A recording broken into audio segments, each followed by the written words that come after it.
Hola a todos, buenas noches. Bienvenidos al mejor programa de análisis político de nuestro país. Nos acompañan como siempre Eduardo Galás y Eduardo Zafirio. ¿Cómo están, señores, el día de hoy?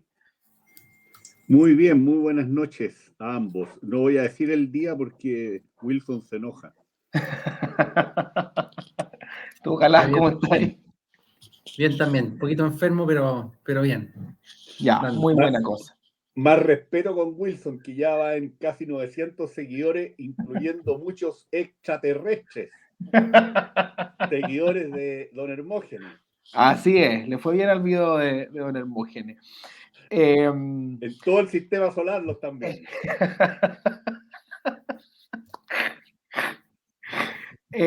Como siempre vamos a partir con la frase boba, pero antes quisiera introducir un poco el tema de hoy.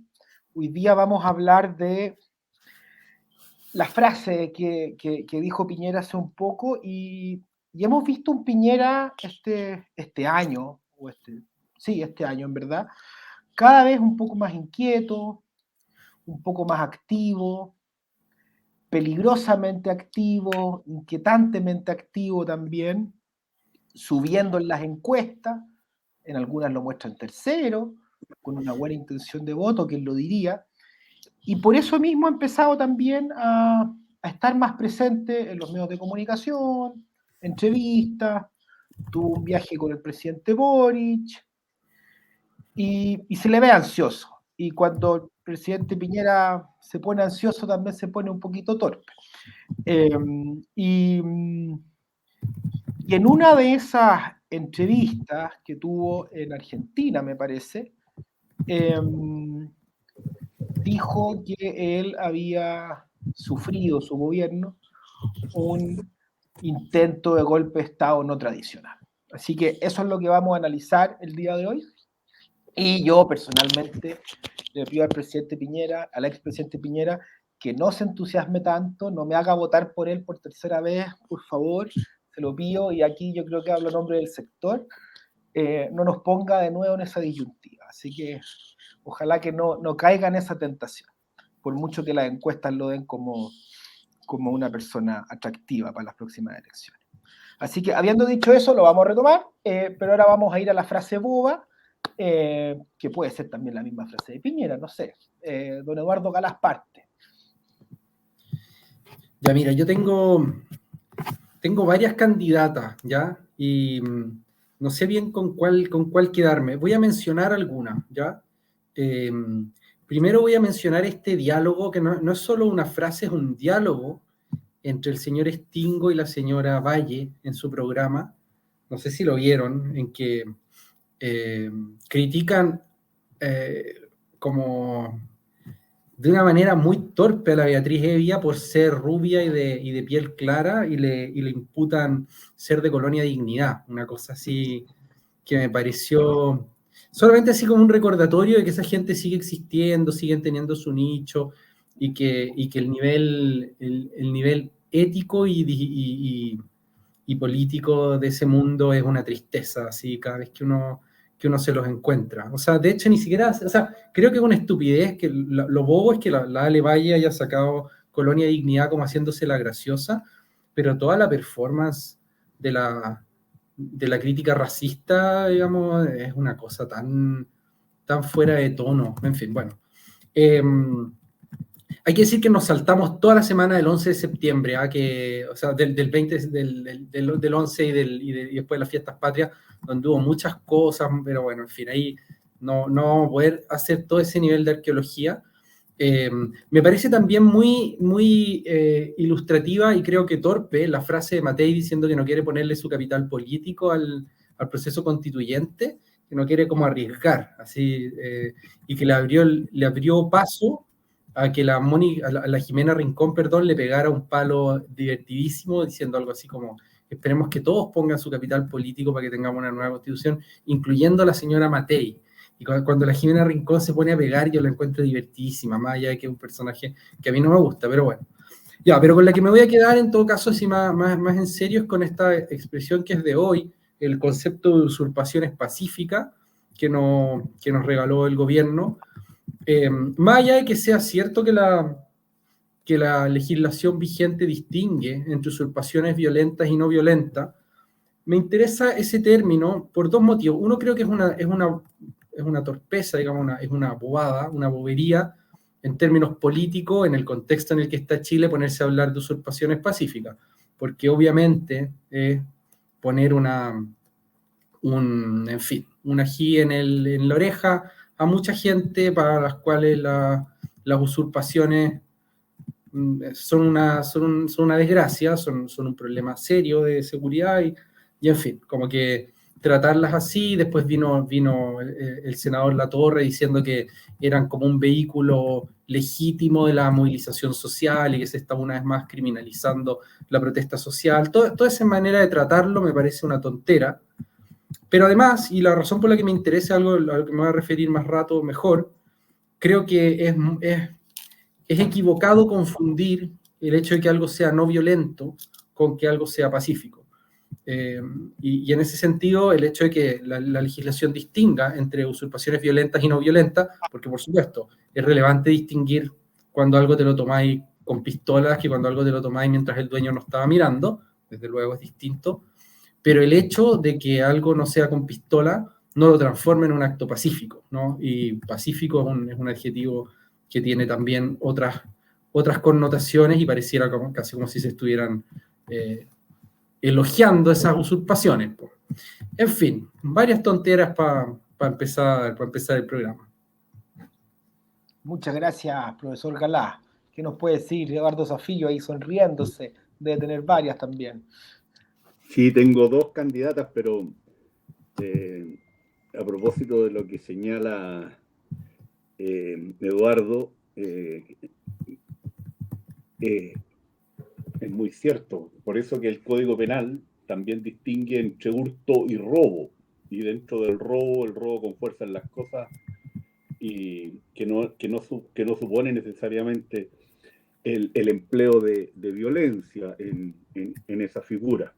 Pero bueno, estamos hablando de transgresiones a la ley penal, nada menos, ¿no? Estamos hablando de delitos.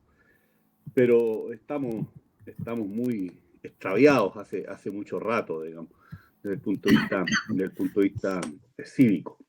Mira, yo tenía una frase que era, en realidad, este intercambio que se filtró de manera increíble al interior de la nomenclatura de Revolución Democrática, ¿eh? Donde el señor Valenzuela, que es uno de los descriteriados más grandes de ese partido, cosa que no es poco mérito, increpa de Tony por sus declaraciones ante la fiscalía, y es una cosa notable. O sea, el tipo no, que lo que quería parece ser es que de Tony mintiera, digamos, y se metiera en un lío personal ya mucho más grande del político en que está metido Revolución Democrática, ¿no?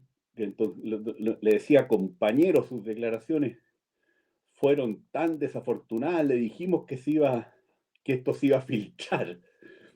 ¿Ah? Que esta gente no entiende nada realmente, creen que es posible ir a concurrir ante la fiscalía o ante los tribunales y decir cualquier cosa, digamos, incluyendo falsos testimonios, y que eso es gratis. Pero la menciono porque es notable, ¿no? Es una demostración más de lo que piensa verdaderamente este tipo de gente. Pero hoy día se produjo una situación que es la reiteración para el otro lado de unas declaraciones muy estúpidas de Mario Marcel a propósito del IMASEC de julio. Y ahora se produjo este mismo tipo de razonamiento y de comentarios por parte de los detractores del gobierno. En julio hubo un IMASEC insospechadamente positivo, porque la economía apareció creciendo 1.8 y Marcel apareció inmediatamente desesperado, señalando que esto poco menos que era el fin de las caídas en producción y en el crecimiento chileno, y que ya no solo teníamos los primeros brotes verdes, sino que nos esperaba un futuro lleno de esplendor. Declaraciones completamente absurdas, digamos, por razones que voy a señalar luego. Y hoy día pasó lo contrario, o sea, el mercado esperaba una caída leve en el mes de agosto y se produjo una caída de 0,9. Entonces aparecieron los otros genios del análisis de coyuntura cortándose las venas por esta cifra mensual. ¿Y por qué esto es absurdo? Porque el problema de la economía chilena no es un problema del ciclo. Estamos en la fase baja del ciclo porque hubo que aplicar políticas deflacionarias, fundamentalmente alzas agresivas de la tasa de interés después del sobrecalentamiento de la economía que provocaron los retiros de fondos de pensiones y el verdadero cogoteo que le hicieron al gobierno de Piñera, la banda de opositores dirigidos por la señora Yanna Proboste con los llamados mínimos comunes, en que le sacaron 12.000 millones de dólares en 4 meses, casi 4 puntos del PIB actual, y no cumplieron ninguno de los compromisos, porque si no hubiese sido por la Carola Goich, habríamos tenido, no sé si un tercero o cuarto retiro, un tercero creo, ya me olvido porque van como 5 intentos. Entonces el resultado de todo esto fue obviamente que la inflación se disparó, pues del objetivo del Banco Central de 3 llegamos en agosto del año pasado a una cifra de 14, ¿eh? Y una cosa realmente impresionante. Obviamente también hay un shock de oferta por el COVID y por Ucrania, pues, pero el grueso del problema fue que le metimos combustible a la demanda agregada mucho más allá de lo prudente. Entonces estamos discutiendo los IMASEC mensuales, ¿eh? Sea para asegurar que volvemos a ser un tigre asiático, como el caso de Marcel, sea para demostrar que estamos en la ruina, como es el caso de los que hoy día salieron a darle al gobierno por esta mala cifra del mes de agosto. Y la verdad que el problema de fondo que tenemos va mucho más allá de lo que pase con la situación del ciclo económico, porque este país desde el 2012 está con cifras alarmantes de mala en productividad, y desde el 2013 prácticamente el PIB, el per cápita, crece muy marginalmente. Y lo más terrible de todo es que las proyecciones del Banco Central, desde el punto de vista del crecimiento potencial, señalan que como estamos, y sin reformas súper duras e impopulares, ¿ah? Porque abordar el tema de productividad no consigue aplausos, ni votos en el corto plazo, vamos a tener 10 años más, según la proyección del Central, donde el PIB promedio con suerte va a crecer un poquito más del 1%, y ustedes se dan cuenta que con esas cifras, si ya tuvimos un estallido en octubre del 2019 porque la economía se ralentizó, otra década perdida o semi perdida, digamos, genera una situación bien compleja desde el punto de vista de la paz social y de la legitimidad de instituciones y de actores políticos que ya están bastante complicados por el problema de la baja legitimidad de ejercicio. Entonces, esta situación de las declaraciones de Marcel de hace un mes atrás a propósito del IMASEC de julio, bobas, se une a las declaraciones en un sentido distinto, pero también bobas de los detractores, cuando lo que hay que mirar son los fenómenos de fondo que están ocurriendo por esta economía y que nos pueden acompañar 20 años, digamos, si es que no actuamos de una buena vez y hacemos política y política económica en serio. Entonces, estas frases bobas son una expresión más de otra polémica sin grandeza, de una clase política que abruma por su mediocridad. Muchas gracias, profesor Zafirio. Bueno, y ahora vamos al tema que habíamos dicho en un inicio, que tenía que ver con estas declaraciones de Piñera que encendieron, digamos, las redes sociales, los distintos medios de comunicación ahí, Sergio Mico también estuvo muy activo, no validando lo que dijo Piñera, pero sí de alguna manera también exponiendo su postura, más o menos cercana a lo de Piñera, desde lo que vivió él. Bueno, con muchas discusiones con otros académicos también ligados a las ciencias políticas, Alfredo Yoyán, Jorge Fábregas, de la Universidad de Desarrollo. Todos ahí empezaron a meter la cuchara de si es que correspondía o no, si correspondía o no mencionarlo como un golpe de Estado o no. Era una discusión más bien semántica.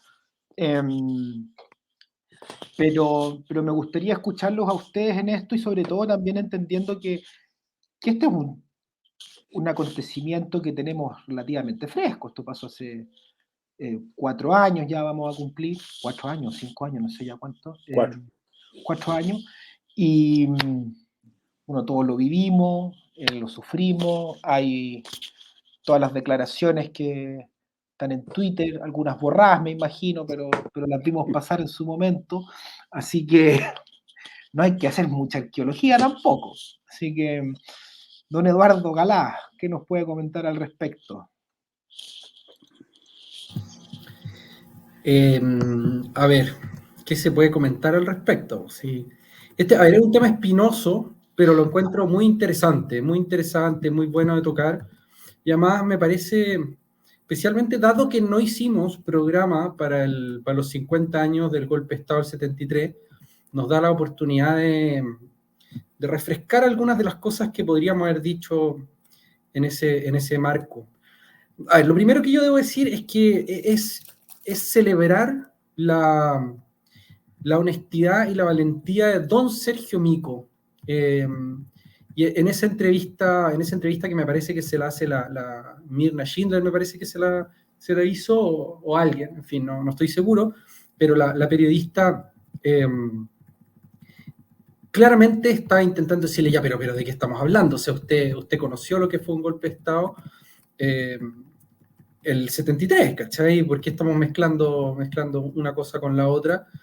Y yo celebro a Sergio no solamente porque haya tenido, digamos así, la entereza de decir lo que vio y decir la verdad, de la cual él fue no solo testigo, sino que fue protagonista, digamos, como director del Instituto Nacional de Derechos Humanos, sino por haberse comprometido con la verdad de los hechos y no haberse sumado a una ola que tenía mucha fuerza y que a muchas personas podría haber despeinado y podría haber botado, digamos, de la lancha. Y Mico en eso fue muy íntegro, en no dejarse llevar por la tentación, siendo él una persona de oposición. Yo, digamos, no me consta, no sé qué es lo que votó, pero me parece lo más natural creer que no votó por Piñera, digamos, no de haber sido su gobierno en ese sentido. Pero él estuvo ahí cuando el gobierno legítimamente elegido había sido atacado de manera muy artera, porque no conforme con el ataque, digamos así, físico, que es, en fin, asediar la moneda, por decir algo, entre muchas cosas que uno podría mencionar, se cometió la bajeza de acusar al gobierno de cosas falsas, de inventar centros de tortura, de inventar, violaciones sistemáticas a los derechos humanos y tratar a Piñera como un dictador. Y Sergio Mico nunca cayó en ese baile, ¿ya? Entonces, dado que la polémica la reflota por un lado Piñera, pero por otro lado también Mico una vez más saliendo a disparar contra lo que muchas personas esperarían que hiciera, yo solo lo felicito la integridad de Mico. Ahora, dicho todo eso, yo no hablaría de golpe de Estado, o sea, yo no hablaría de golpe de Estado, pero aquí ya sí estoy entrando en esa discusión semántica que dices tú, Vicente. O sea, estas son cosas conceptuales y por lo tanto veamos en qué sentido sí y en qué sentido no, digamos. A ver, yo no hablaría de golpe de Estado porque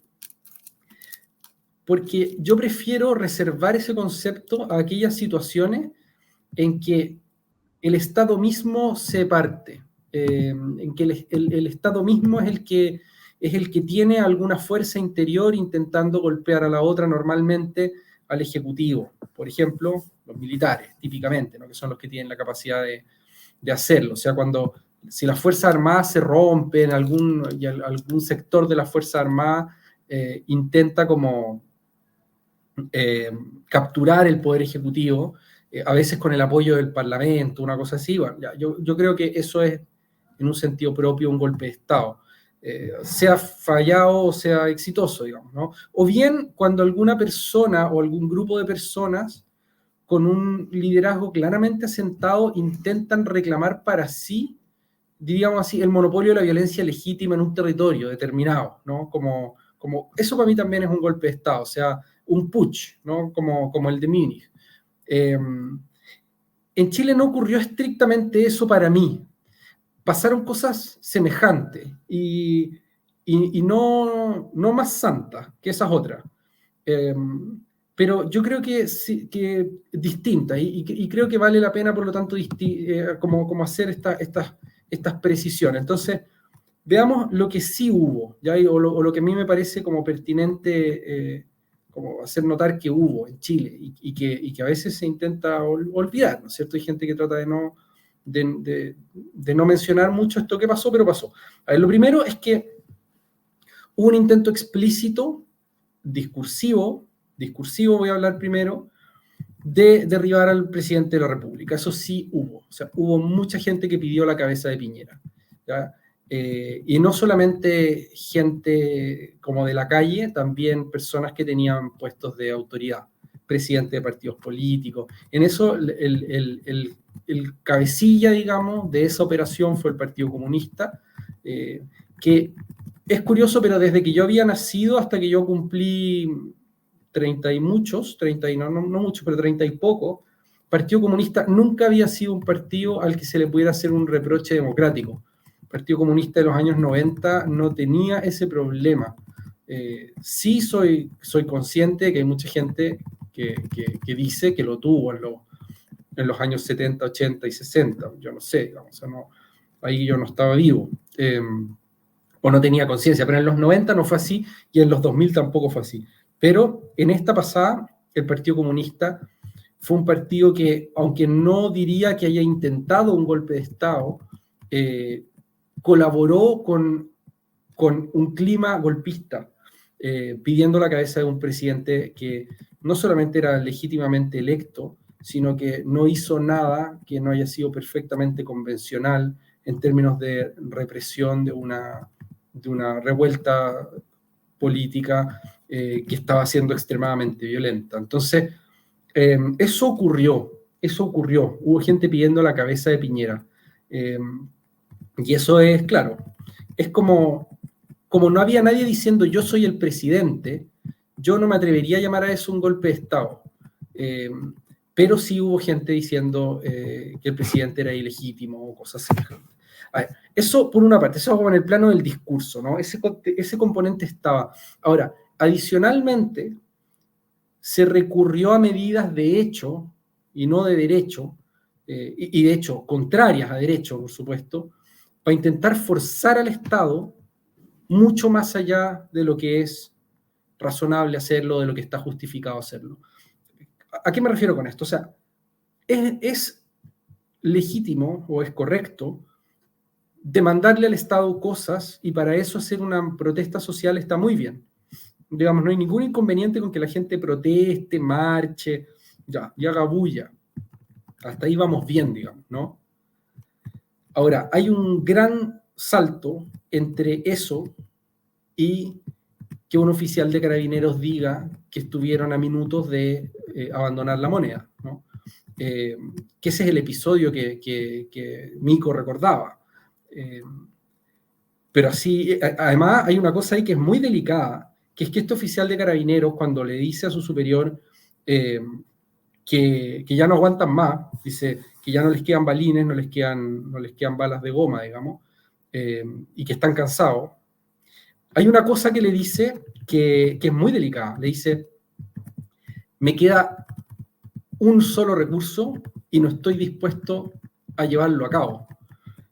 Y naturalmente lo que cualquier persona con algo de sentido de lo que estaba pasando entiende, que el recurso que le quedaba era iniciar el fuego letal, digamos, ¿no? O sea, controlar esa horda de gente que estaba intentando tomarse el Palacio de la Moneda, disparando ya a matar y no disparando con balines de goma. En Chile hubo un gran escándalo por lo que pasó con esos balines de goma, porque provocaron lesiones oculares, que obviamente eso está muy mal, provocarle una lesión ocular a alguien con pérdida de ojo, está mal. Más allá de que haya sido completamente sobreestimada la cifra y que se hayan hecho ahí unas cosas también faltando a la verdad con ese tema, una utilización mañosa de esa otra tragedia. Pero en Chile nunca hubo una represión realmente violenta al modo de la violencia que ejercen los estados sobre los pueblos, digamos, ¿no? Eso no pasó nunca, porque los carabineros de Chile, incluso con todas las violaciones de derechos humanos circunstanciales que hubo, nunca dispararon a matar, nunca dispararon balas, digamos, sobre la multitud. Esto no fue Ceausescu, ¿ya? Los últimos días de Ceausescu, cuando el pueblo se le está saliendo de control y dispara a matar sobre los manifestantes, con granadas, ¿ya? Eso no pasó en Chile, ni nada, ni remotamente semejante a eso, más allá de algunos policías completamente descuadrados que tiraban lacrimógenas por la ventana de una casa, digamos. Eso también uno vio videos de esas cosas y obviamente está contra protocolo. Pero bueno, el hecho es que es legítimo forzar al Estado en cierto modo o bajo ciertos márgenes. Pero eso no puede incluir llegar hasta ese punto. Lo que se arriesgó era eso. Lo que se arriesgó es que algún oficial agotado después de horas de lucha y carente de balines y en el dilema de tengo que dejar caer la moneda, hubiese dado la orden de disparar con balas de verdad. Y si hubiésemos tenido una matanza, toda la historia después habría sido completamente diferente. Y la matanza misma, por supuesto, habría sido una tragedia. Entonces, se jugó con un fuego que probablemente muchos de los manifestantes no eran conscientes. Especialmente los manifestantes que simplemente pusieron, digamos así, la carne de cañón. Probablemente hubo otros que sí tenían conciencia de lo que estaba pasando, aunque su intención no era estrictamente política y es probable que su intención haya sido simplemente el crimen organizado. Pero bueno, esa es otra historia. Ahora, quiero poner ojos sobre algunas cosas. Estas dos cuestiones pasaron, o sea, se forzó al Estado en exceso y de manera extremadamente arriesgada contra la democracia. Sí, eso ocurrió. Y además, en paralelo, pero no me atrevería a decir que fueron los mismos agentes, hubo un discurso propendente a deslegitimar la autoridad del presidente de la República y a pedir su remoción. Y por supuesto eso es un cóctel golpista. Es un cóctel golpista. Aunque no haya habido un golpe de Estado en los términos en los que yo creo que uno puede hablar de golpe de Estado, digamos así, fue una coyuntura pregolpista la que se generó. Y de hecho yo esto lo he comentado en programas anteriores, pero como es hace ya varios años, desde que empezamos a grabar el Zoom, creo que ya llevamos más de un año, ¿no? Desde que empezamos a grabar el Zoom, y en los primeros programas yo debo haber mencionado que estando yo en Inglaterra, que fue desde donde me tocó a mí vivir estos episodios, yo llegué a tener la creencia de que yo no volvía a Chile en democracia, o sea que la democracia no me iba a aguantar a mí hasta que yo volviera. Y yo todavía sigo creyendo que hasta cierto punto la democracia chilena la salvó la pandemia, porque le permitió a Piñera tener un motivo no controversial para sacar a la gente de las calles. Pero bueno, esa es otra historia. Ahora, quiero hacer además algunos apuntes menores que no hacen el cuerpo de mi argumento, pero son importantes. Uno, no llegó a tomarse el Palacio de Gobierno, pero hubo tomas de gobernaciones. La gobernación de Melipilla, por ejemplo, se la tomaron.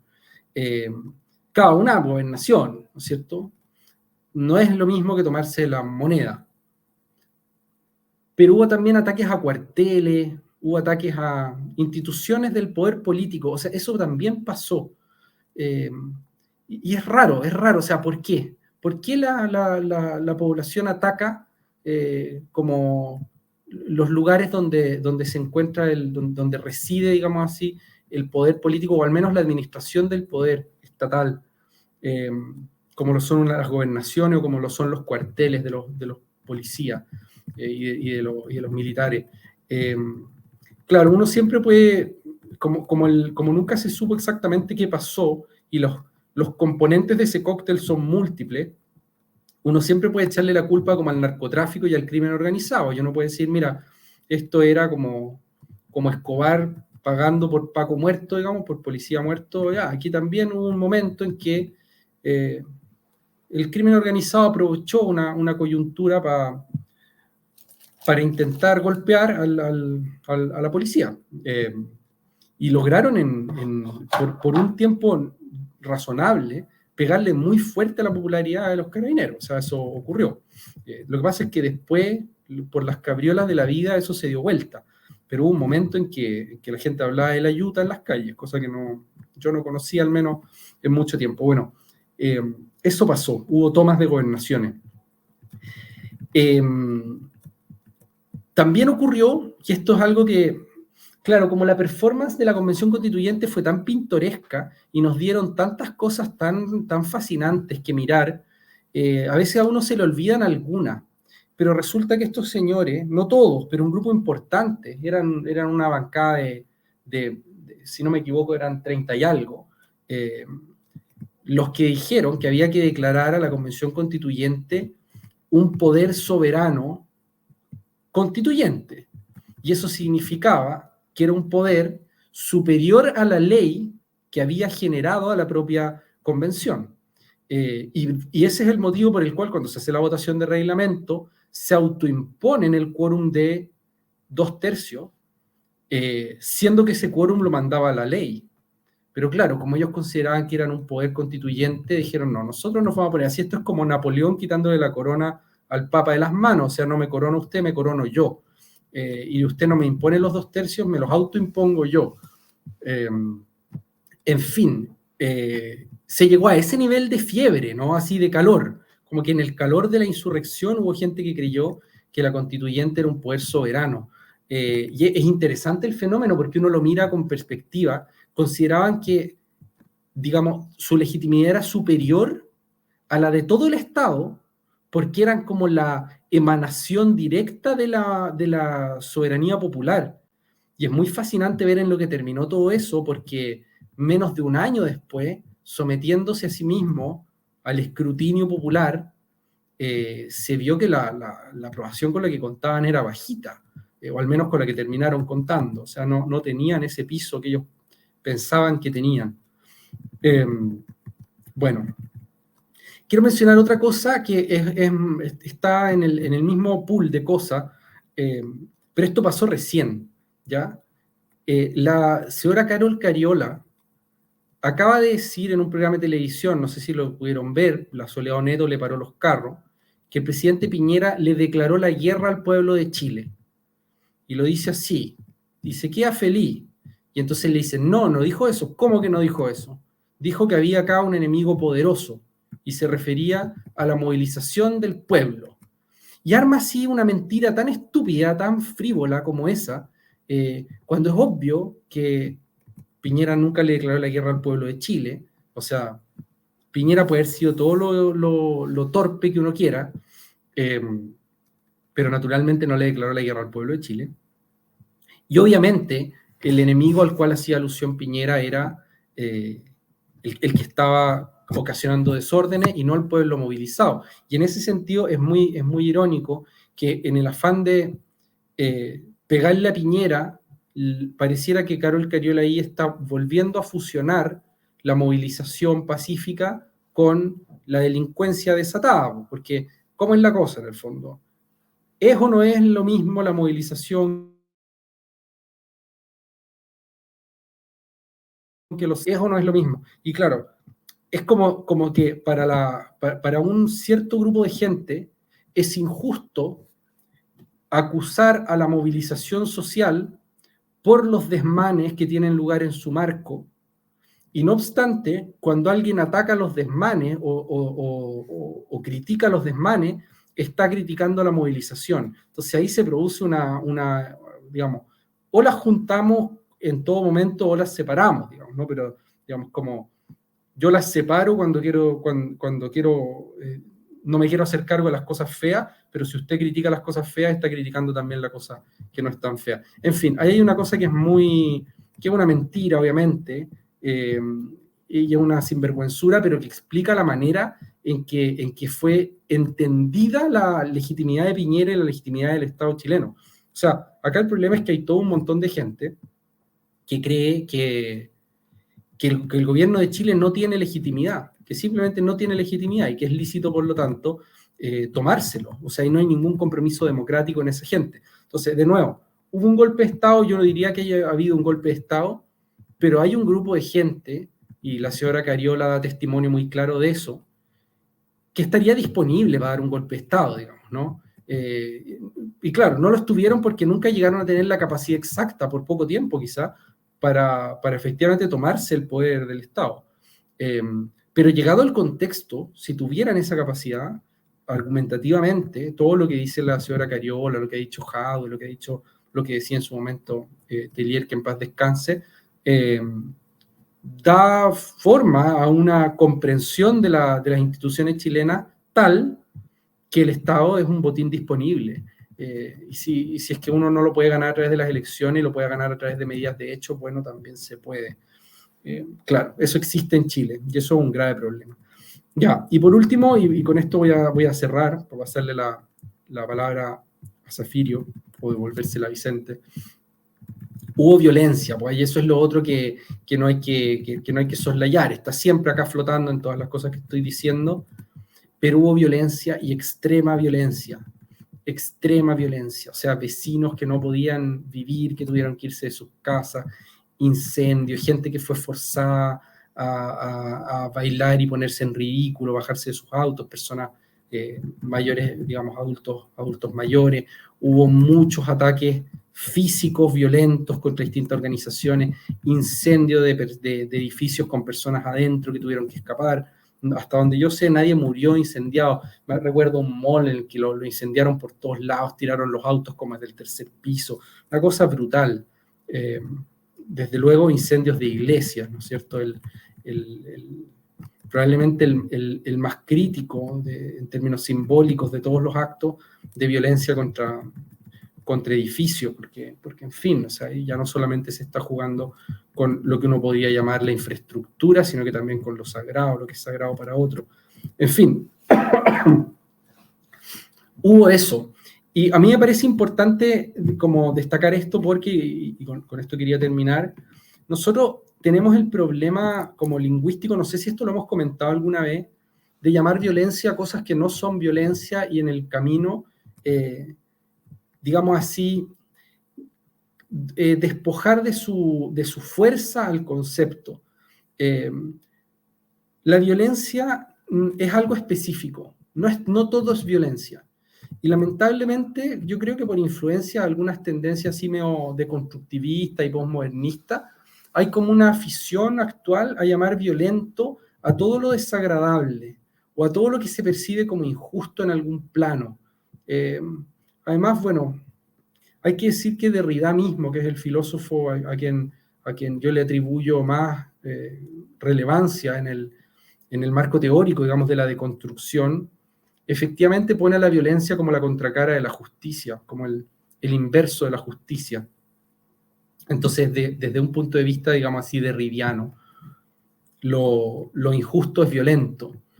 Pero eso no es así. O sea, la palabra justicia y la palabra violencia, digamos, la palabra injusticia y la palabra violencia significan cosas diferentes y aluden a cosas diferentes. Entonces, si nosotros de repente vemos, qué sé yo, vemos que hay una gran desigualdad en Chile y decimos que la desigualdad en Chile es violenta, estamos manipulando la palabra, despojándola de su significado propio. No, la desigualdad puede ser injusta, puede ser dolorosa de ver, puede ser cruel, pero no es violenta. Y el punto es que si es que nosotros empezamos a llamar violencia, por ejemplo, hay quien llama violencia a cosas como que haya mayoría de hombres en el mundo obstetra, Ya ahí hablan de violencia obstétrica porque las mujeres tienen que dar a luz en manos de un hombre, digamos. Y hay gente que usa la expresión violencia obstétrica para referirse a eso.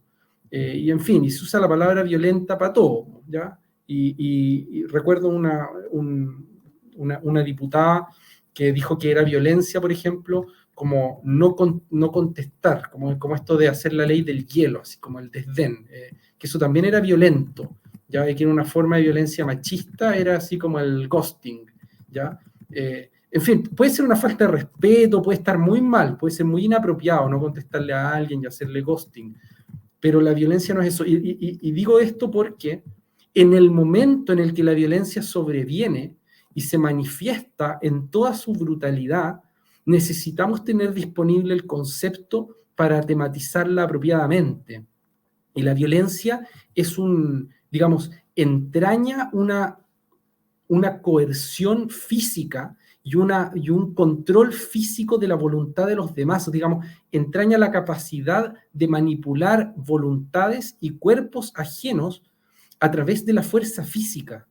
Y eso es una experiencia que cuando yo he llamado violencia a cosas totalmente pintorescas y ajenas, no la veo. Si es violencia, la violencia intrafamiliar, eso es violencia. O sea, ya, pegarle darle una golpiza a alguien en la casa, eso es violencia. Eso sí es violencia. Y las personas que sufren la violencia son perfectamente capaces de distinguirla del hecho de que alguien, qué sé yo, ponga una bandera de un color que no le gustó a no sé quién. En que gente dice, mira, esto me violenta, ¿ya? O que alguien coma carne de animales, ¿no? En fin. Ya, quería terminar con eso porque volvió a salir la violencia al baile en el marco de las tomas estas.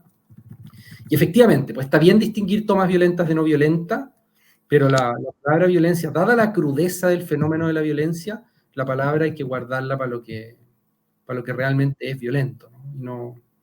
Y no mal usarla. Gracias, profesor Galás. Y antes de pasarle la palabra a Zafirio, quería comentar también un poco algo respecto al tema de los derechos humanos que tú mencionaste, de esta exageración, en el fondo, a sabiendas de ciertos hechos, cuando se hablaban de estos centros de tortura, o se exageraban números, etcétera. Yo pienso que cuando alguien está dispuesto a hacer esas exageraciones, cuando sucede un hecho real de derechos humanos, hasta cierto punto es útil para la causa que se está haciendo, porque por algo se está inventando también, o exagerando. Y eso fue muy grave durante el estallido social. Y no fueron solamente algunos políticos, esto fue con complicidad absoluta de muchos periodistas o gente, digamos, de los medios de comunicación. Para que tampoco se las lleven peladas, digamos, los comunicadores, porque fueron protagonistas de esto, digamos. No fueron solamente medios sino que en muchos casos fueron punta de lanza. Así que, don Eduardo Zafirio, que lo tengo muteado, le saco el micrófono, ahí está. Muy bien, muchas gracias. A ver, lo primero que yo quiero decir es que Piñera logró el objetivo político que buscaba, en mi opinión. Y el objetivo político que buscaba es seguir reivindicándose. Y le ha ido bien, digamos, no ha tenido que esforzarse mucho. Ahora se esforzó algo con estos dichos en Argentina. Pero la verdad es que los que han reivindicado a Piñera han sido básicamente este gobierno, que entre otras cosas no solamente ha ayudado a la resurrección política de Piñera, sino que también de Pinochet y del pinochetismo, cuestión que es gravísima, ¿no? Lo de Piñera es anécdota, forma parte del juego político. Y lo han reivindicado por múltiples razones, entre otras cosas que lo hicieron, como yo recordaba al inicio, gastarse 12.000 millones de dólares en los últimos 4 meses, digamos, con un IFE que fue al barrer al final, digamos, no tenía ningún grado de focalización. Y si ustedes han escuchado anécdotas de gente a los cuales le llegó esa ayuda, deben haberse querido morir. Lo mismo que me pasó a mí. Yo le escuché a una persona que probablemente forma parte del 2-3% más rico del país, que a una de las empresas que tenía le había llegado un subsidio de $1 millón, digamos, que obviamente no lo cobró. Pero eso fue producto básicamente de las presiones que le hicieron en esta cosa de los llamados mínimos comunes, donde el compromiso era que no iban a haber retiro, digamos, a cambio de los 4 puntos del PIB. Cuestión que no cumplieron, como tampoco cumplieron con el tema de ayudar a la paz y al término de la violencia después de los acuerdos del 15 de noviembre, para que estemos claros. Pero claro, Piñera se da cuenta de que está siendo reivindicado por el gobierno entre torpezas y maniobras. Las torpezas, digamos, es que ellos mismos le sacaron una cantidad enorme de plata y obviamente la gente hoy día compara con la situación económica que se está viviendo, que es la situación de un ajuste para enfrentar la inflación, que también provocaron en lo grueso las actuales fuerzas políticas que gobiernan, y obviamente sienten que con Piñera estábamos mejor, que buena persona Piñera, que generoso Piñera. Y eso muestran las encuestas. Además, han habido maniobras donde el gran ganador ha sido Piñera. Yo sé que muchos sectores de la derecha radical que lo odian hace mucho rato, gritaban indignados porque se había subido al avión con Boric a Paraguay. Pero la verdad que el gran ganador de eso, y después de haber firmado el acuerdo junto con la declaración con los otros presidentes, es Piñera. Boric no gana nada finalmente en el trecho largo. El que gana es Piñera, porque los mismos que lo acusaban de cometer crímenes de lesa humanidad, ahora lo llevan en el avión presidencial a Paraguay y celebran y festejan que haya firmado junto con los otros expresidentes una muy buena declaración, por lo demás, a propósito del cincuentenario del golpe de Estado, los 50 años del golpe de Estado. Y tras cartón, Boris tiene que salir a decir que él nunca ha dudado de las convicciones democráticas del expresidente Piñera. Entonces, Piñera está viviendo un momento semi-glorioso en este minuto, y todos lo conocemos. Es un especulador que trata siempre de sacarle punta al lápiz y no se contuvo en Argentina, cuestión que entre paréntesis de bastante mal gusto. Yo les quiero decir que Frei Montalva jamás se refería a la situación política interna del país fuera de Chile. Otras lógicas republicanas, para que estemos claros. Aquí lo hacen de todos lados, digamos, y es una cosa bien indecente. Piñera, entiendo que andaba metido en un encuentro de derechistas de América Latina y apoyando a la Patricia Bullrich, que parece que va a ser tercera, digamos, en la elección argentina.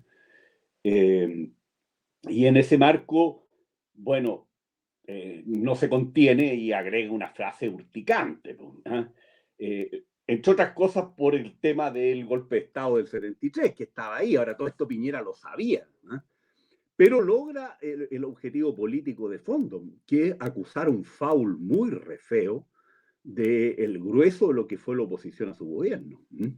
Porque, entre paréntesis, yo quiero decir que con Eduardo Galán no nos ponemos de acuerdo. Nunca nos hemos puesto de acuerdo para este programa. O sea, si hay coincidencia, valga la redundancia, es pura coincidencia. Y vamos a tener muchas zonas de encuentro, como se va a ver. Ahora, golpe de Estado, técnicamente no lo hubo, ni fallido, ni menos, obviamente, exitoso.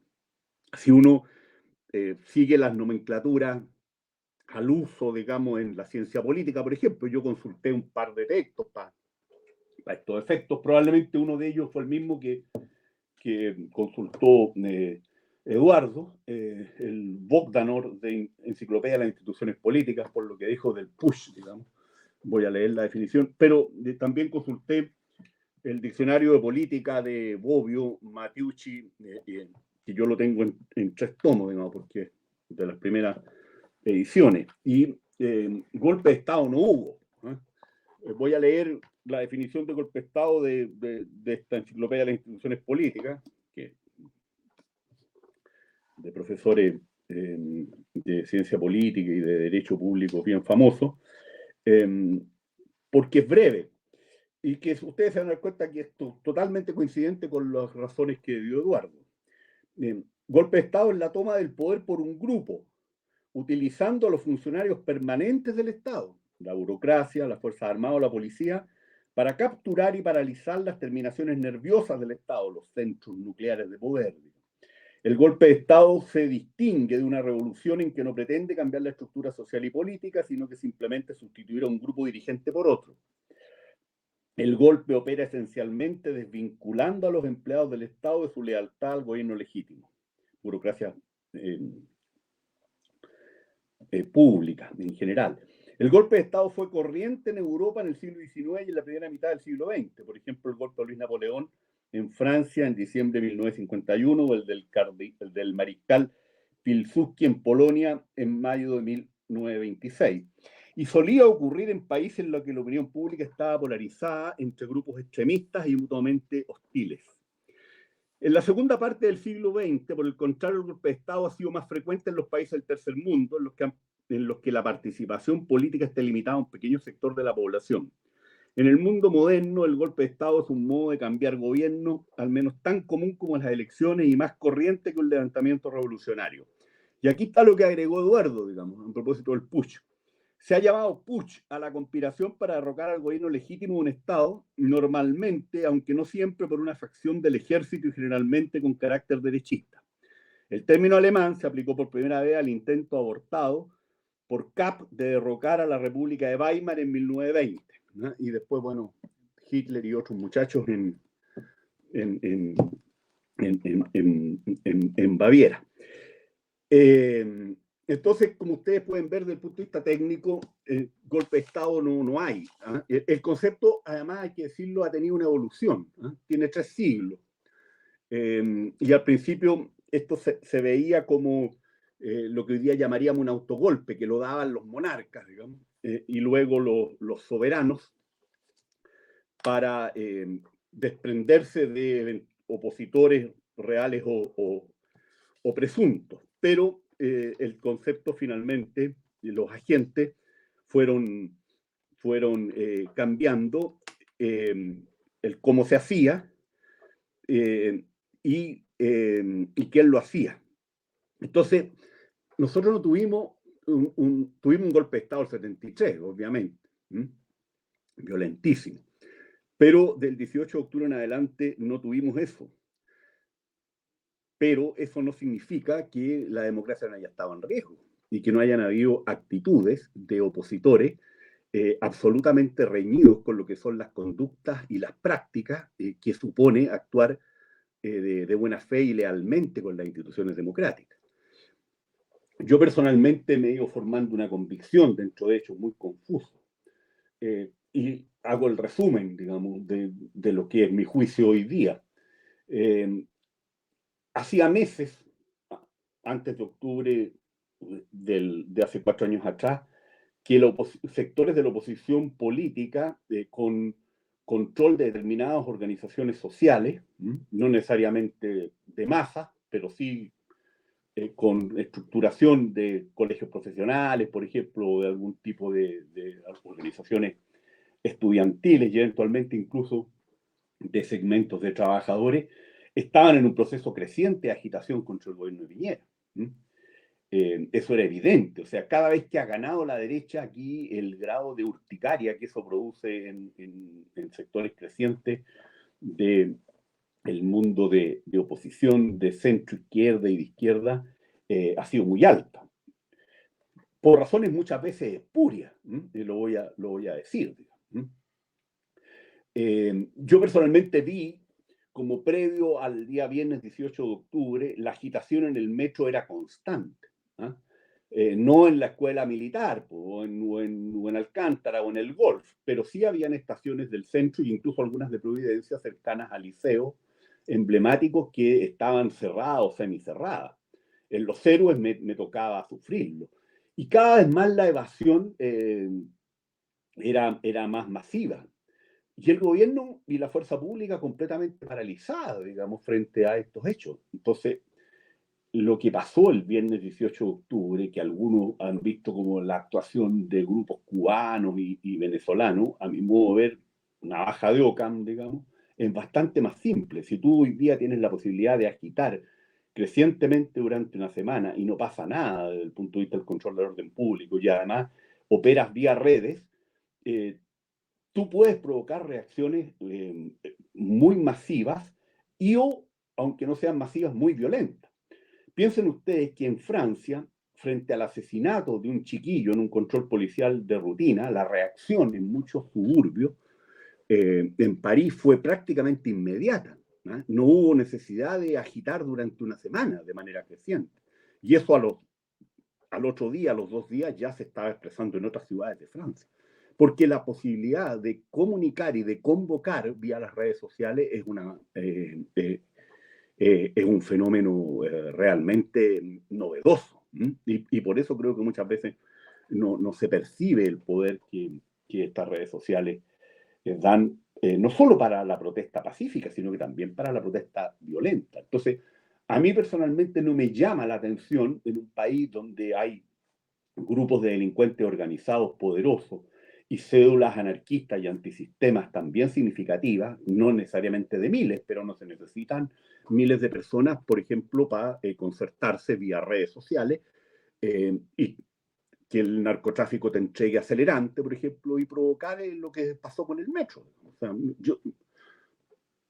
yo no creo que se requieran agentes cubanos ni venezolanos, digamos, creo que hay una capacidad autóctona para provocar hechos brutales de violencia con efectos devastadores cuando tú permites que durante una semana, digamos, se agite, se agite, se agite y se agite.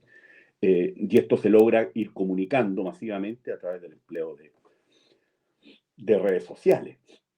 Ahora, eso no significa para nada que no hubiesen agentes políticos que trataron de sacar provecho a la situación.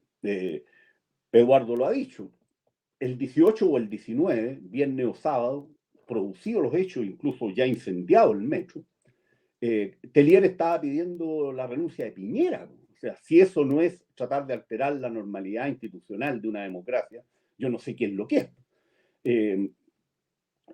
Agrego algo que ya se dijo y que es central.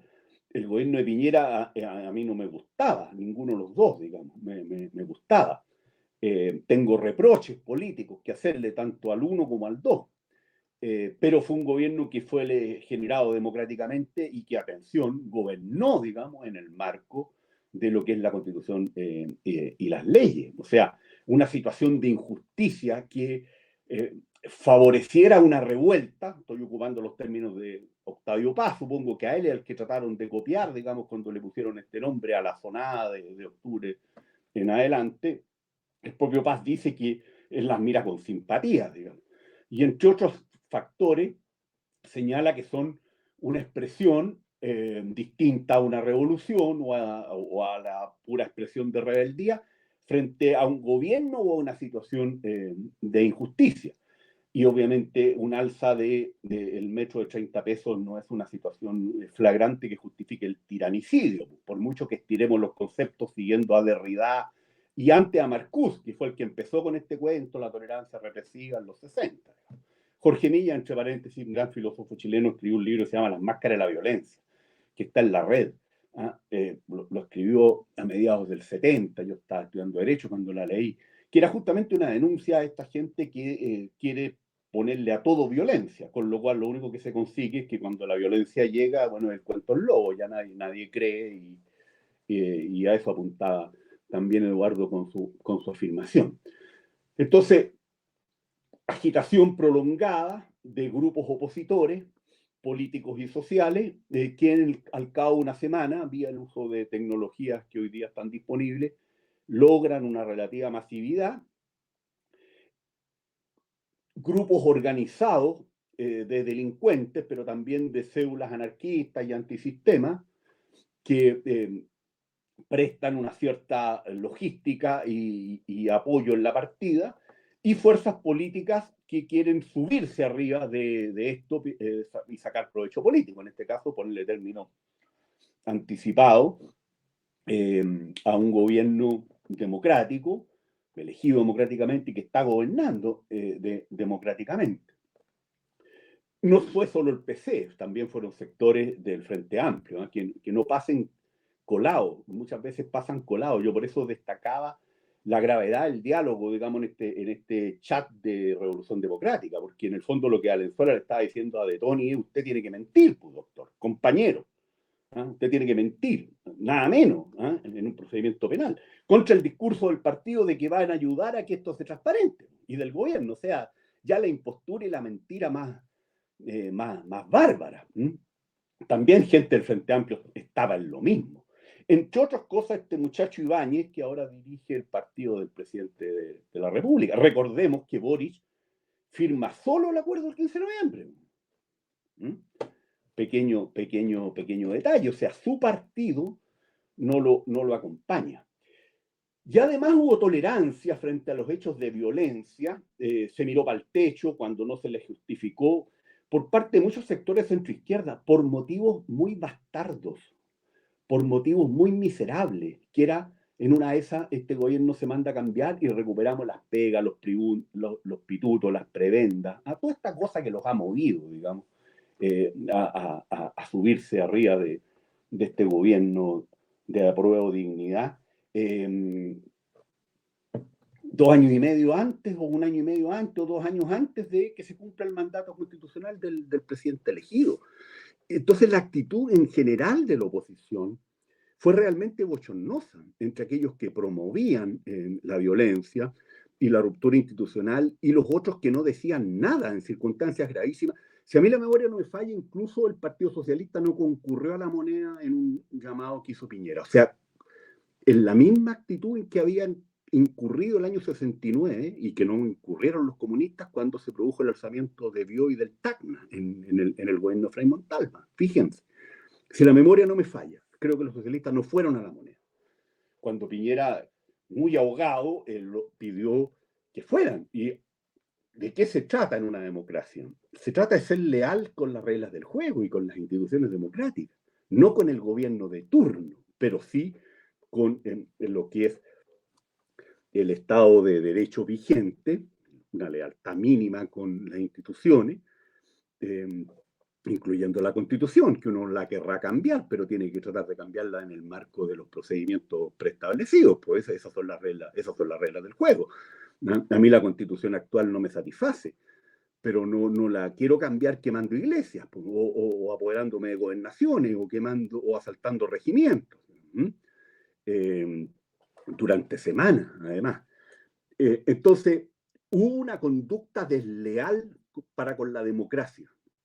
Algunos por motivos ideológicos muy definidos, que era sacar a Piñera a ver si estos generaban condiciones para acercarse al tipo de sociedad que ellos estiman que es la más deseable y donde obviamente el empleo de la violencia nunca ha sido descartado con claridad. Se emplean eufemismos, se dan excusas, se trata de enredar la situación, pero no hay claridad sobre esto, y eso no es casualidad, porque el objetivo es la toma del poder y acercarse a lo que se consideran correlaciones de fuerza favorables, sin que eso excluya el empleo de la violencia. No se necesita ser marxista-leninista para eso. Esta es una cuestión que hoy día los populismos de izquierda latinoamericanos forma parte ya de sus prácticas habituales, ¿no? En muchísimos lados. Y no han leído a Lenin, probablemente la mayoría de eso, ni en Ecuador, ni en Colombia, ni en Argentina, ni en Perú, ni en Bolivia.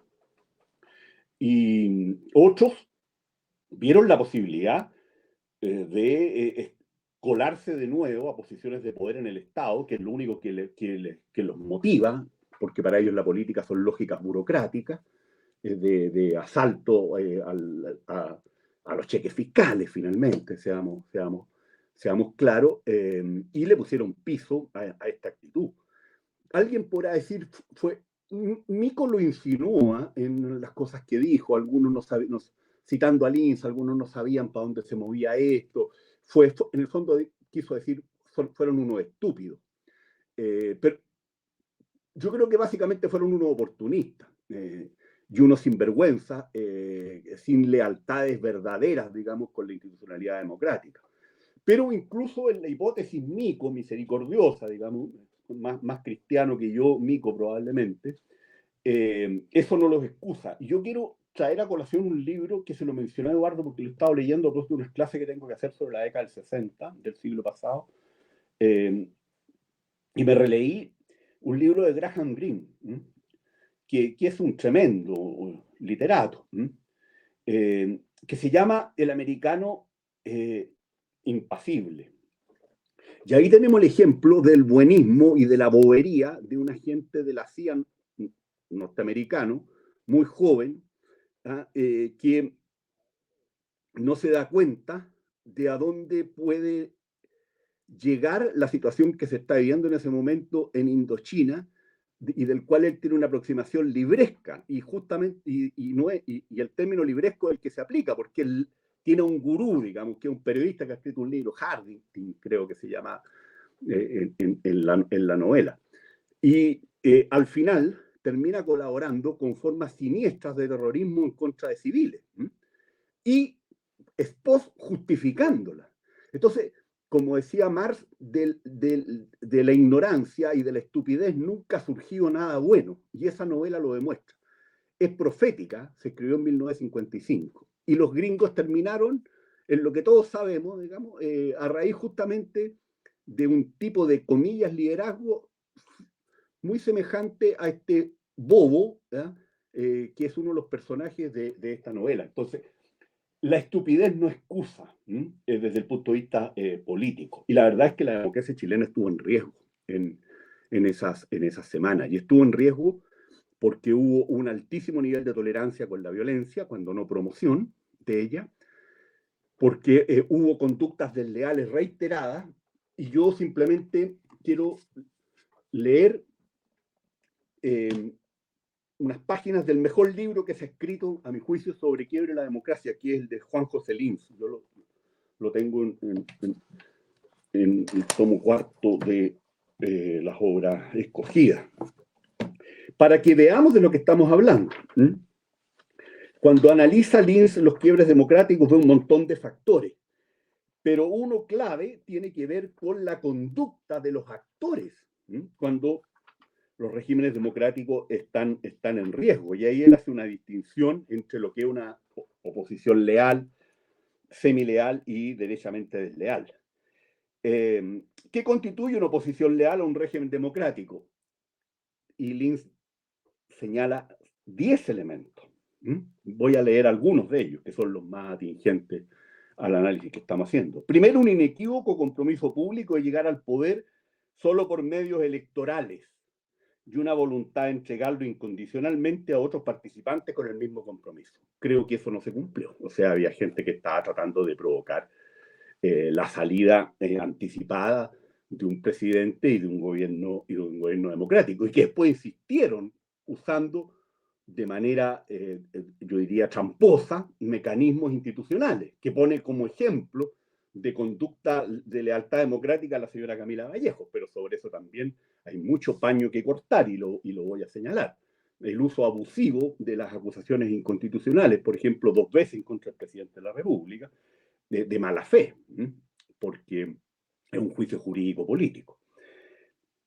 En segundo lugar, dice Linz, un rechazo claro e incondicional del uso de medios violentos para alcanzar o conservar el poder, excepto por medios constitucionalmente legítimos. No solo el respeto a la regla, sino que también al espíritu de las instituciones.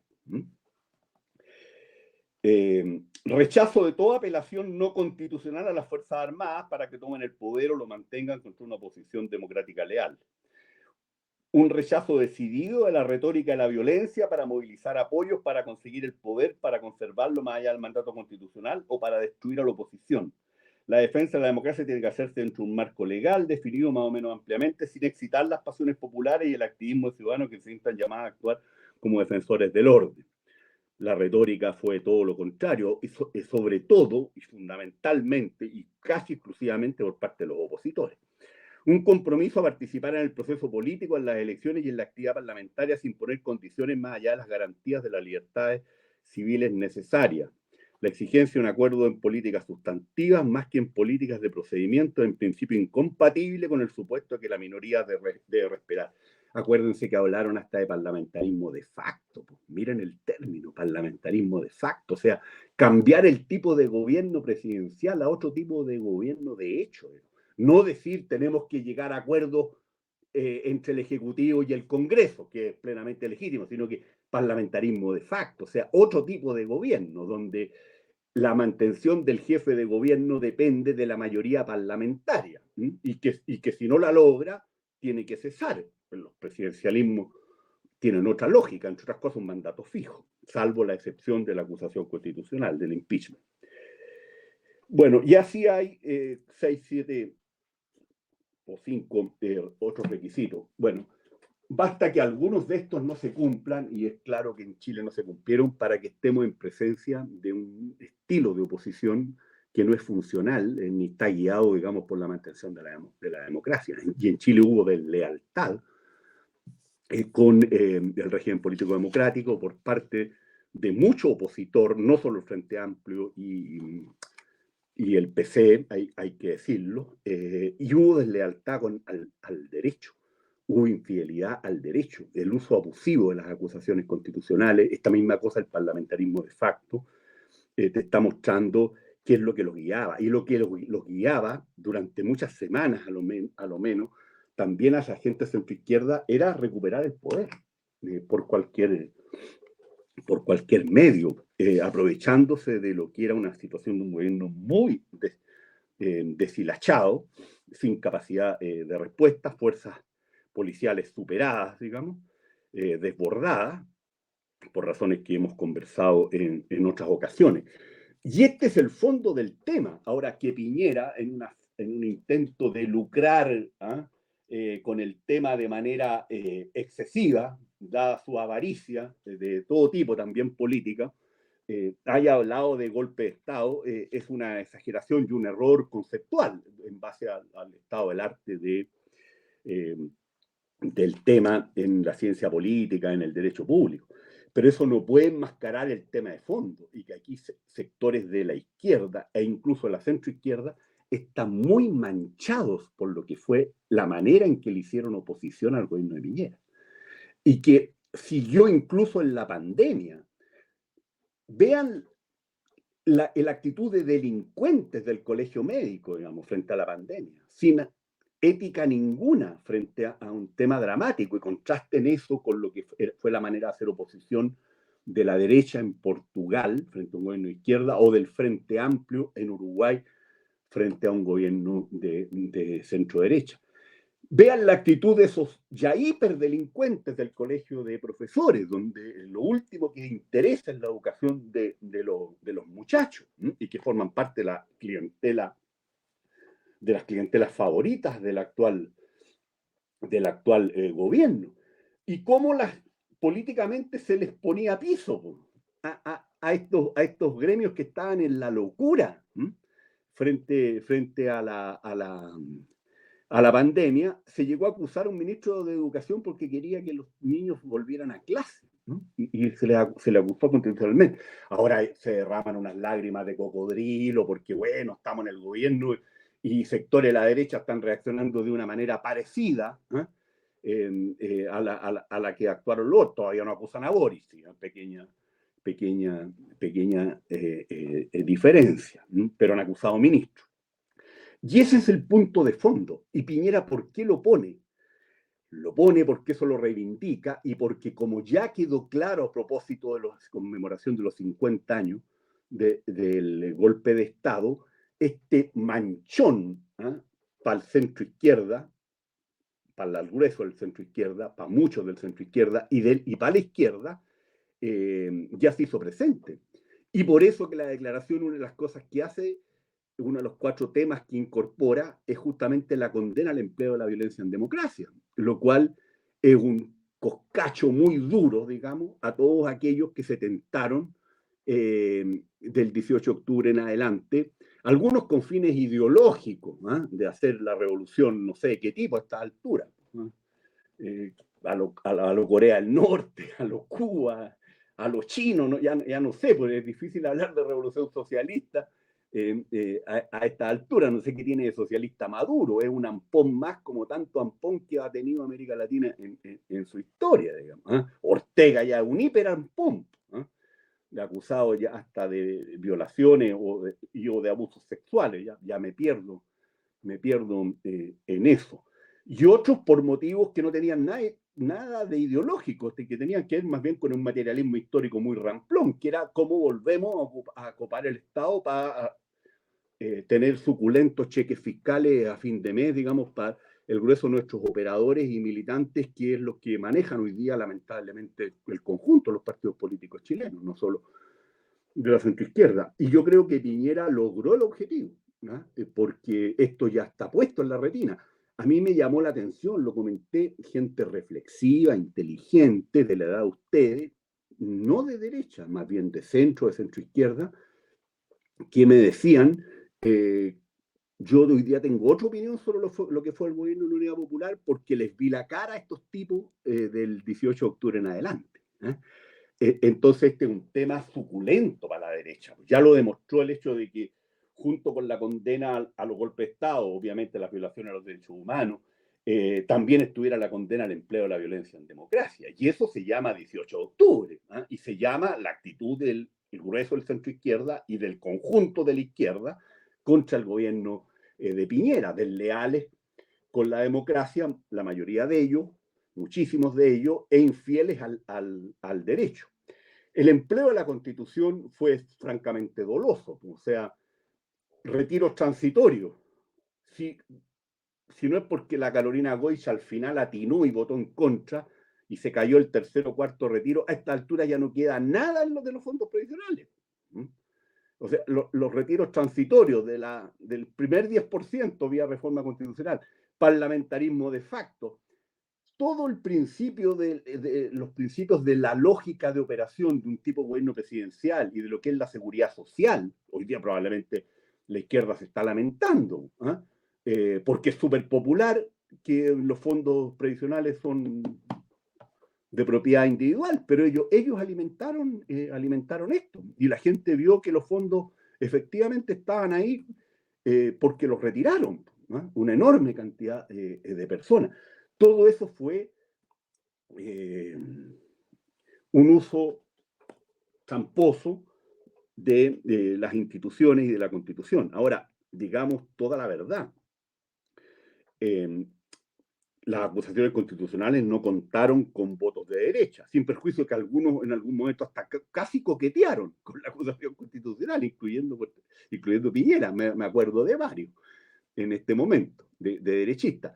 Pero los retiros de los fondos previsionales y su impacto siniestro en las pensiones en el mediano y largo plazo, y su impacto siniestro en el corto plazo en materia de la inflación, y de las secuelas que estamos viendo, que incluye el IMASEC de hoy, digamos, y la tasa de desempleo del 9%, fueron posibles porque hubo gente de la derecha que votó a favor, porque la oposición al gobierno de Piñera no tenía los quórum para hacer esas reformas constitucionales, comillas, transitorias, digamos, y que podrían haber llevado a que hoy día no quedara ya un peso, digamos, de dinero que se supone que están ahí para las pensiones, una vez que las personas cumplan con los requisitos, sobre todo de edad, para poder jubilar.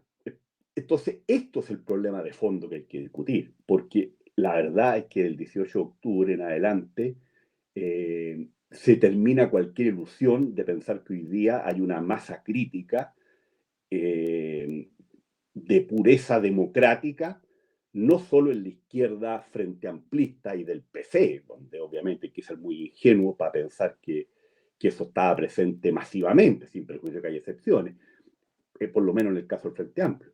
Pero aquí también muchas de las fuerzas de la desconcertación no pasaron la prueba de la blancura. Y por eso la democracia en Chile estuvo muy amenazada. Y nada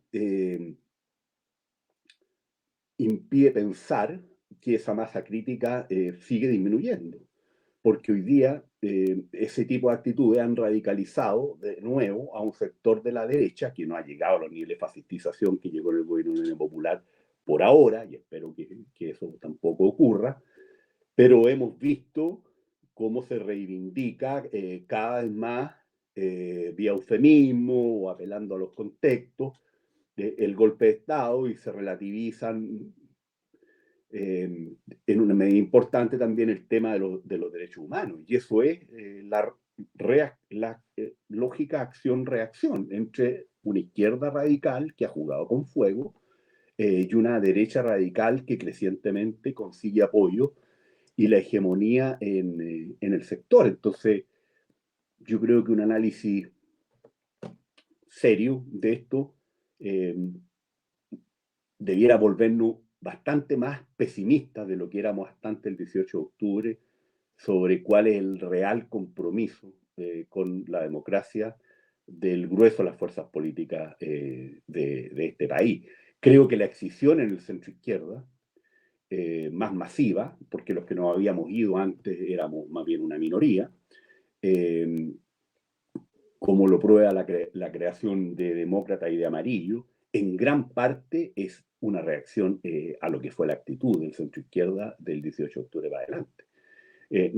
Muchos nos atreven a vocearlo como lo vocea Mico o como lo puedo vocear yo, digamos, pero en el fondo se fueron de muchos de los partidos de la desconcertación porque sintieron lo mismo que uno veía desde fuera, que el test de la blancura de hacer una oposición leal a la democracia y fiel al derecho no lo pasaron del 18 de octubre para adelante. Y lo más triste es que muchos de ellos no lo pasaron por motivos muy miserables y muy vulgares, que es simplemente volver a cobrar el cheque fiscal. Y que esa es la actitud que los guía, lo muestran todos los días en la manera obsecuente con que hoy día forman parte de este gobierno.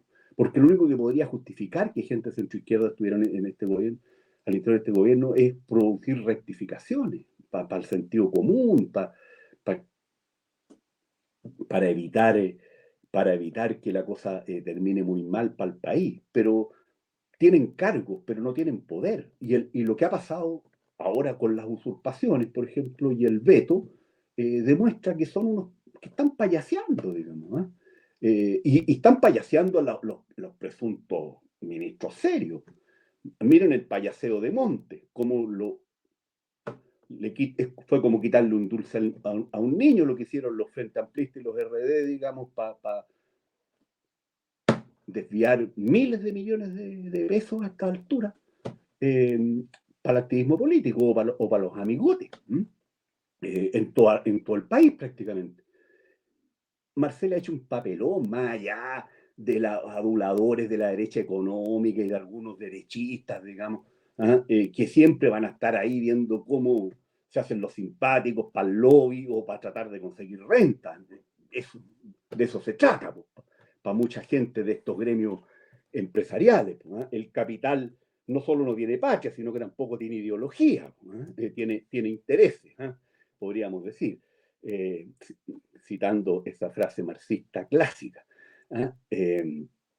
Y el caso de la Carolina Toá también es bochornoso. O sea, Landarreich lo dice también como Mico, con más misericordia, pero a mí me da vergüenza, porque es gente que ya tiene adicción a los cargos burocráticos, ya no se conciben fuera de los cargos burocráticos.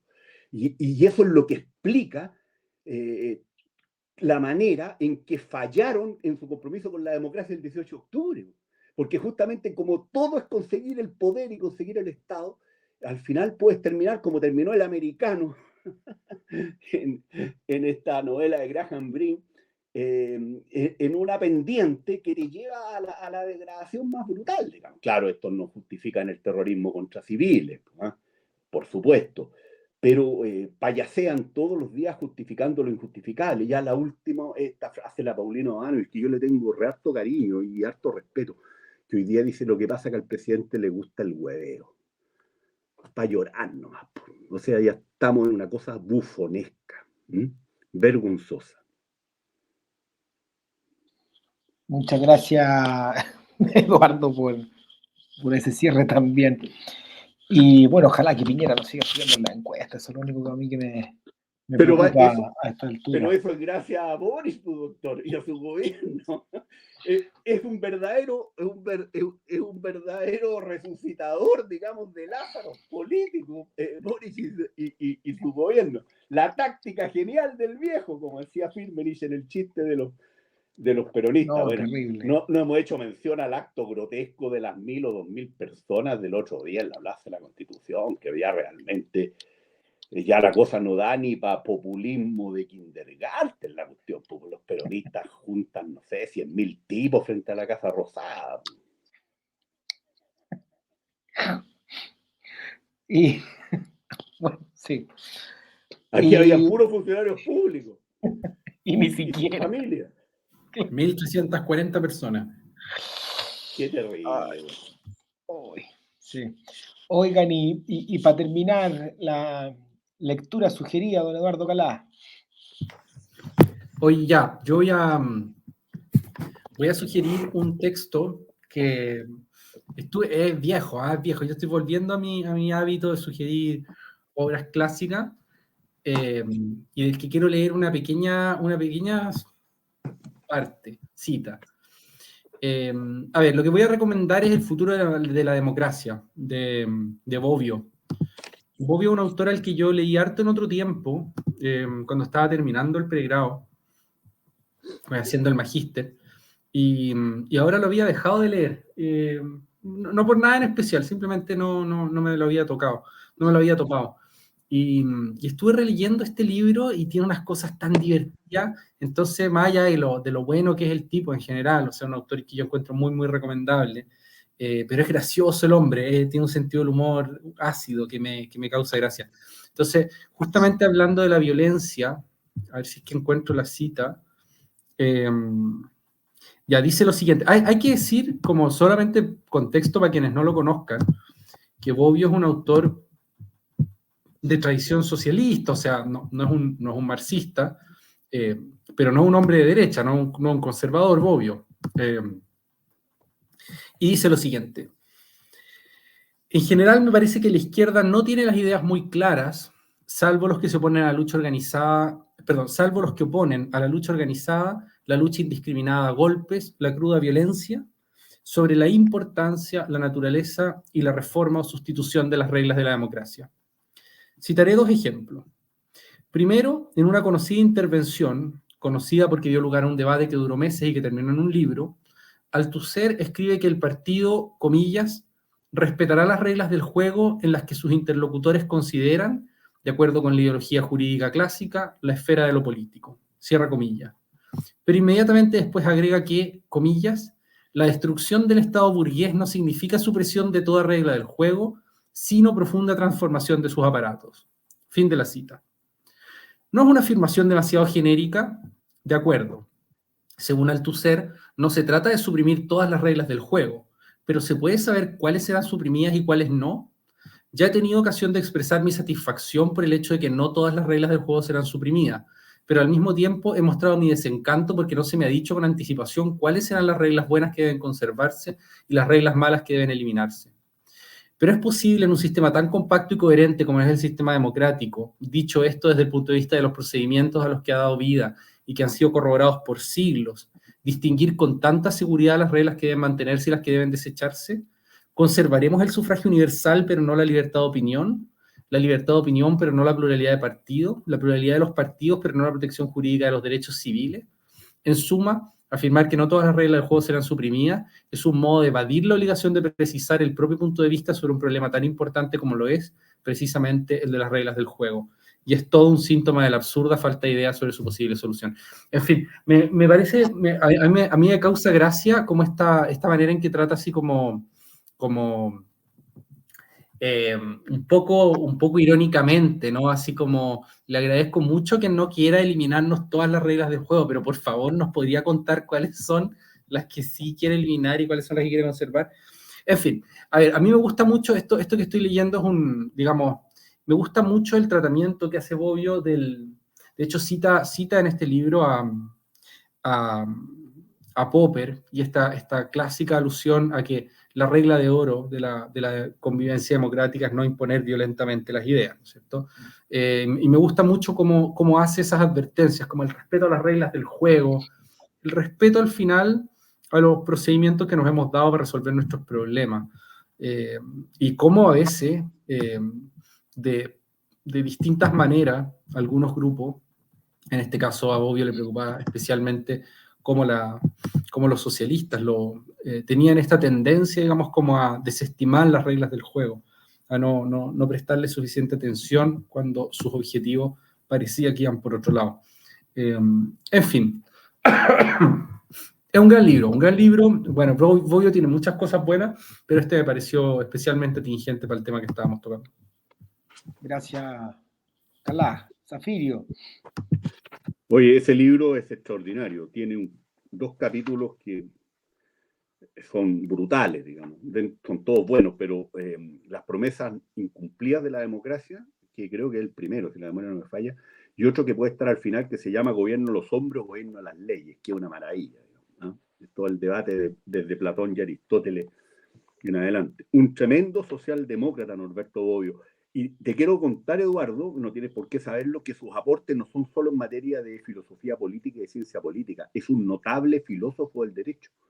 De hecho, 30, 35 años antes de que empezara a hacerse famoso por sus aportes en materia de filosofía política, ya tenía escrito un montón de libros, varios de ellos basados en lo que habían sido sus clases, en teoría del derecho, digamos, que son realmente libros notables. Entre otras cosas, es autor de una idea que es genial y potente y de mucha actualidad, que es la función promocional del derecho, que el derecho no es solo coerción, también puede ser persuasión. Notable. Oye, yo tengo también un libro de un politólogo, en este caso bien conocido, que es don Arend Lichtvar. Este caballero holandés de origen, terminó en Norteamérica, hizo varios aportes bien importantes a la teoría de la democracia desde muy joven, ¿no? Desde un famoso paper donde discutía unas tesis de Almond a finales de los 60 sobre modelos de democracia, hasta uno de sus últimos libros que se llama Modelos de Democracia, formas de gobierno y resultados en 36 países. Y yo quiero recomendar este libro, que lo he estado citando los últimos años, tanto en clase como en algunos papers, uno de los cuales ahora va a ser publicado, para tratar de hacer mínimo empirismo, digamos, en el debate político chileno. Porque aquí, en los últimos 10 o 12 años, algunos han vendido a Carl Schmitt y a la lógica del amigo-enemigo, digamos, desde la izquierda, pero estos niveles de intolerancia y de tratar de pasar la máquina se han popularizado para todos lados, y por eso hoy día la derecha tradicional lo está pasando tan mal, digamos. Espero que no le ocurra lo mismo que nos pasó a nosotros en la Concertación, que terminamos completamente apabullados por el radicalismo de izquierda. Son mis deseos sinceros, pero no la tienen fácil. Y el tema es que ese tipo de conductas y de prácticas y de actitudes choca frontalmente con lo que son las características de la democracia chilena. Porque este señor Liphart popularizó 2 modelos de democracia. El modelo de democracia mayoritaria, o de Westminster, que es básicamente el de Gran Bretaña, y lo que él llamó el modelo de democracia de consenso. Partió llamándolo consociativo. Como él era holandés, se basó mucho en lo que era la situación de países como Holanda, Bélgica, sociedades muy divididas, el Líbano también, y que habían logrado afirmar instituciones democráticas y conseguir democracias de alta calidad y sociedades de gran desarrollo económico y de satisfacción de derechos económicos, sociales y culturales, justamente relativizando el principio de mayoría y enfatizando lo que era el logro de consenso. Lo interesante es que de las 10 características del modelo consensual de democracia, Chile tiene 8 de 10. Y las 2 que no tiene son más bien marginales. Por ejemplo, Chile tiene un tipo de gobierno presidencial. ¿Mm? Y esa es la única característica que lo aleja de los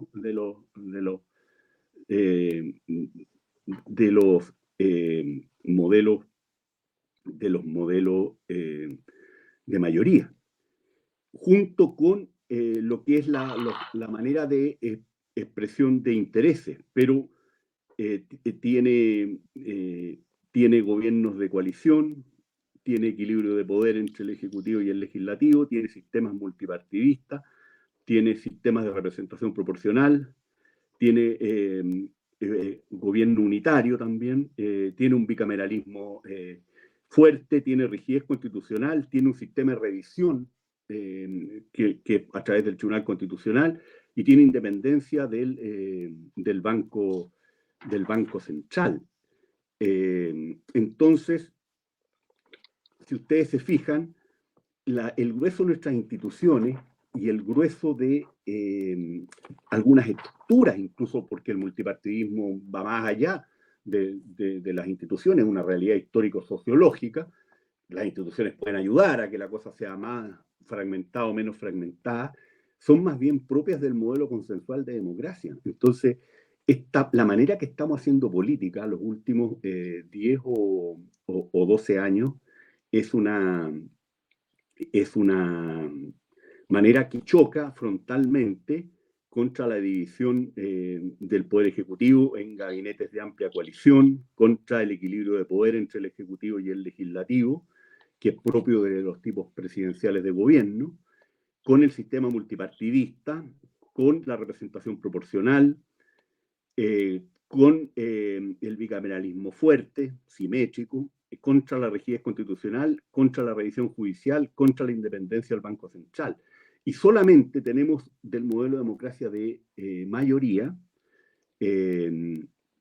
para ser precisos y claros, el tema del Estado unitario, pero cada vez más regionalizado, con más peticiones de descentralización, que significa compartir el poder, y el hecho de que tenemos grupos plurales de representación de los intereses societales, o sea, no tenemos estructuras neocorporativas de representación de intereses. Entonces, creo que leer este libro es clave para ver cómo las instituciones y las estructuras de nuestra democracia, que son muy difíciles de alterar, por lo demás nadie está planteando alterarlas. En algún momento yo era partidario del semipresidencialismo, por ejemplo, pero cambié de opinión cuando vi que en el clima de intolerancia de la cultura política de los últimos 10 o 12 años, imagínense lo que puede ser la cohabitación entre un jefe de gobierno de un lado y un jefe de Estado del otro, como ha pasado en Francia, por ejemplo, que es una de las características del semipresidencialismo. Entonces, estamos desarrollando conductas y prácticas por parte del conjunto de los actores que son completamente disfuncionales a lo que son 8 de las 10 características que tiene nuestra democracia, que la acerca mucho más al modelo de democracia de consenso. Obviamente estos son tipos ideales en un cierto sentido importante, que al tipo de democracia de mayoría. O sea, si queremos hacer democracia de mayoría, tendríamos que cambiar el tipo de gobierno, ir al parlamentarismo, tratar de tener bipartidismo, tener sistemas electorales mayoritarios, terminar con el control judicial, tener bancos centrales dependientes del Ejecutivo, etcétera, etcétera, etcétera. Cuestión que nadie está planteando, como lo hemos visto, o nadie mayoritario está planteando como lo hemos visto en nuestro debate constitucional. Entonces, invito a leer este libro. Yo llevo 4 o 5 años destacando esto en clases y en algunas exposiciones y papers, pero creo que es central mirarlo, porque esta política partisana del populismo de izquierda y que está tentando a sectores de la derecha hacia el radicalismo, es el tipo de política que no debiéramos hacer si es que queremos que las cosas funcionen. Porque cuando este tipo de conducta y de prácticas chocan con las características del modelo de democracia de consenso, a lo único que se llega es al veto, a la parálisis decisoria y a la incapacidad de respuesta del sistema político. Y eso es lo que estamos viendo la última década, a lo menos en la política chilena. Entonces, este no es un tema de decir, dejemos atrás la política de los acuerdos de la transición. Perfecto, pero ¿por qué la vamos a reemplazar? ¿Y qué significa eso desde el punto de vista de lo que son las instituciones y las estructuras sociopolíticas más relevantes de una democracia que no tiene una estructuración de un modelo de democracia mayoría, sino que más bien se acerca a un modelo de democracia de consenso? Y nadie está planteando hoy día terminar con el presidencialismo, ni con la representación proporcional, digamos, ni robustecer el Estado unitario. Más bien la lógica en este último punto va en la lógica de distribuir poder a nivel territorial más que concentrarlo. Esa es mi recomendación de lectura para poder contar las vacas y hacer análisis empírico del sistema político chileno antes de irse de tesis sobre las vacas. Si uno no sabe cuántas vacas hay en el potrero, dato metodológico, es difícil irse de tesis consistente, digamos, sobre las vacas. Lo primero es saber cuántas vacas hay en el potrero y después escribir el tratado de 4 tomos sobre las vacas. Se lo vamos a mandar al presidente Boric para que deje esa cuña de con más, los problemas de la democracia se solucionan con más democracia. Voy a darle un poquito más de contenido a eso. Muchas gracias, profesores Galás y Zafirio, por este interesante análisis, bien profundo también, de esta discusión que nos alentó nuestro ex presidente Piñera, y ojalá no de nuevo próximo presidente. Así que eso. Muchas gracias, Eduardo Zafirio y Eduardo Galás, que estén muy bien. San Boris hace milagro, en una de esas tenemos Piñera por 3. Ojalá que no. Ya, no hay que esconder. Vamos a tener Bachelet Piñera la segunda vuelta. Claro. Por Dios, que estén muy bien. Abrazo, nos vemos.